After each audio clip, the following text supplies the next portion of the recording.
Bertha as well, which another. I think it's the warmth that, especially stuff that happened in Woodland, the warmth that came through, and that kind of family atmosphere. Obviously, this isn't a family, but they were a family unit that worked together, and it was all set. It was all relatable things. Well, I say relatable is the factory, but it was day to day life. So kids were watching it, and adults were watching it, and actually relating to these characters, even though it was a kids show. And I think that was something that I took away, especially like Postman Pat. It was someone, one of these characters in your life, or you feel this kind of coziness. You sit there and watch it. And the kids shows now that still go from that, or that followed Ivor still go from that. Obviously, Bob the Builder, it's sentient machinery.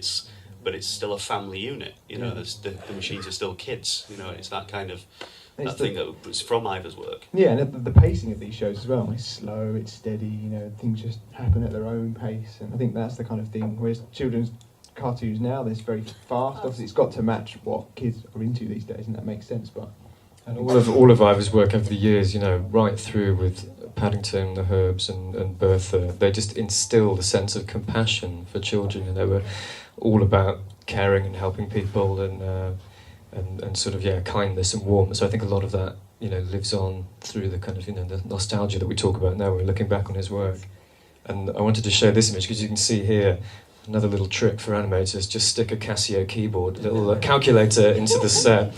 And Bertha was made up of all sorts of different things, but the models were great. And we should mention Brian Driver as well, who made lots of the models with Ivor over the years, created Bertha, the character herself. You talk about relating to kids and stuff, but there was an episode of Bertha where there was a strike. There was a strike. Well, it sets them up for life, doesn't it, I guess? Yeah, they see him striking in the playground the next day. I think that's Ivor's French days coming back. Well, Ivor did work in a factory in Paris in the 50s, would have been, and he worked as a